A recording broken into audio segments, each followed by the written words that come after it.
Google centre చూపించేసి ఇదిగో ఈ విధంగా వేల ఎకరాలు దోచేసుకుందామా? ఊరు పేరు అమ్మా నాన్న బ్యాలెన్స్ షీట్ కూడా లేని కంపెనీలు ఇవన్నీ కూడా. వీటికి 50,000 ఎకరాలు దారాదత్తం చేస్తే, నువ్వు దారాదత్తం చేసేసి 10 కోట్ల రూపాయల ల్యాండ్ ₹1,00,000కి ఇచ్చేస్తే, ₹1 కోటి ల్యాండ్ 50,000కి ఇచ్చేస్తే మీరు అద్భుతం, మీ పరిపాలన అద్భుతం, పవన్ కళ్యాణ్ పరిపాలన అద్భుతం అని చెప్పేసి చప్పట్లు కొట్టమంటారా ఆయన ఫ్యాన్స్ లాగా మమ్మల్ని? నేను అడుగుతున్నా, నేను మా పార్టీ నుంచి నేను చాలా సీరియస్గా ఎలిగేషన్ చేస్తున్నా.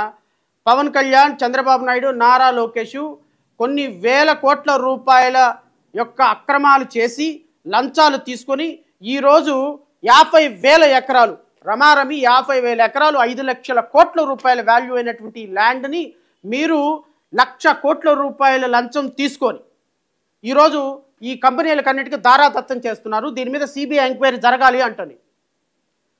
ఒకవేళ మీరు జరపకపోయినా రాబోయే ప్రభుత్వంలో ఖచ్చితంగా ఈ అలాట్మెంట్ మీద, ప్రతి అలాట్మెంట్ మీద సిబిఐ ఎంక్వైరీ జరిగి తీరుతుంది, స్పెషల్ ఎంక్వైరీ జరిగి తీరుతుంది. మీరు రాసి పెట్టుకోండి.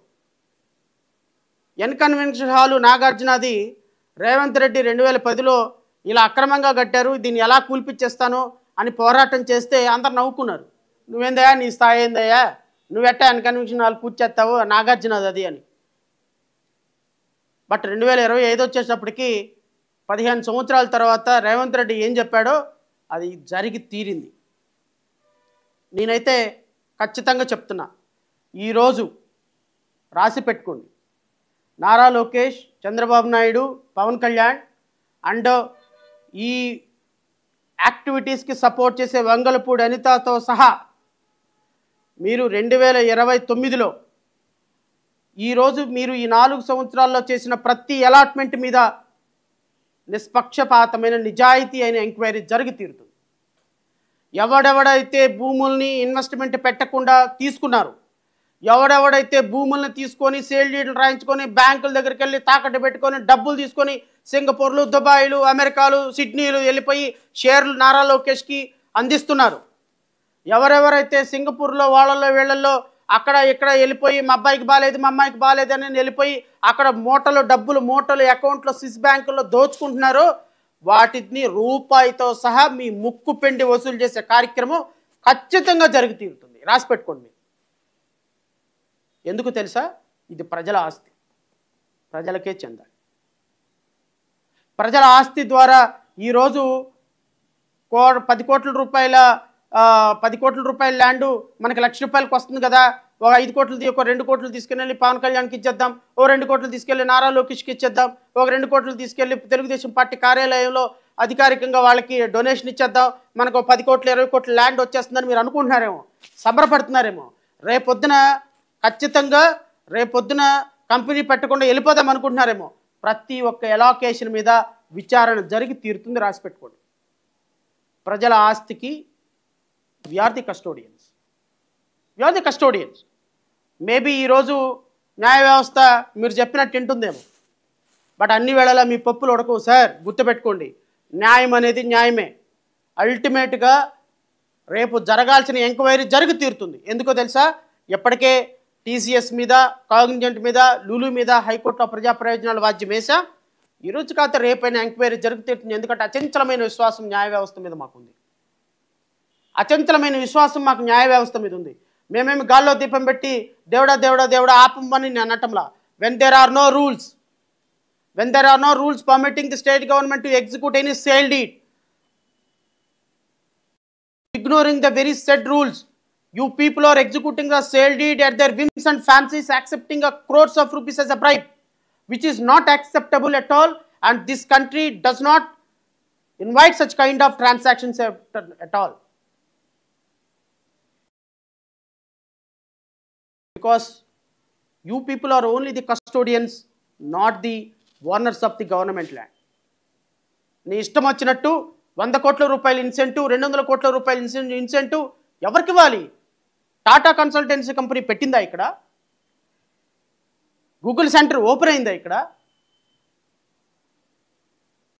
కాగ్నిజెంట్ ఇక్కడ ఓపెన్ చేశారా?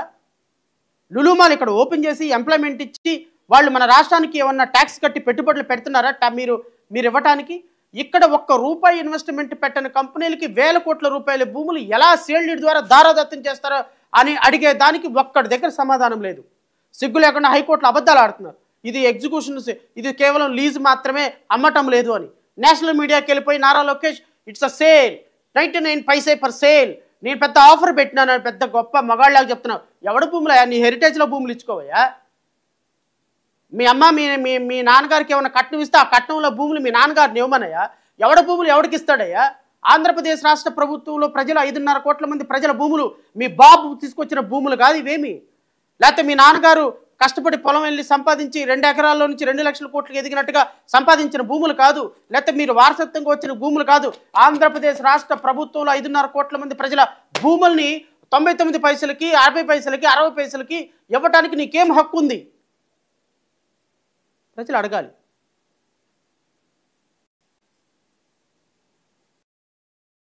నేను ప్రభుత్వాన్ని, మేము కన్సల్టెన్సీని ఎంత కష్టపడి ప్రభుత్వాన్ని ఒప్పించి డబ్బులు భూములు ఇచ్చి 100 కోట్ల రూపాయల కన్స్ట్రక్షన్ ఇస్తున్నాం. నువ్వెవడవయ్యా?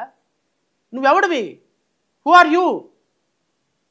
చట్టం ప్రకారం నీ అలాట్మెంటు జరిగి తీరాలి. ఈరోజు ఆంధ్రప్రదేశ్ రాష్ట్రంలో ఉన్న చట్టం ప్రకారం కేవలం అలాట్మెంటు లీజ్ మాత్రమే జరగాలి.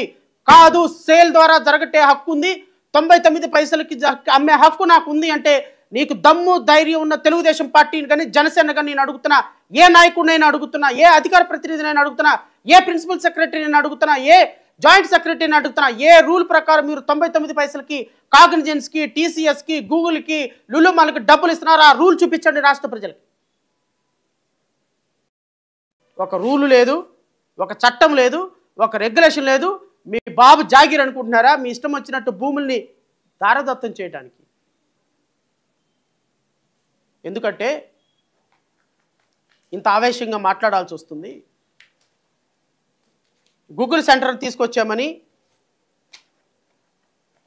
టీసీఎస్ని తెచ్చామని చాలా గొప్పలుగా ఆంధ్రప్రదేశ్ రాష్ట్ర ప్రభుత్వ బ్రాండ్ ఇమేజ్ని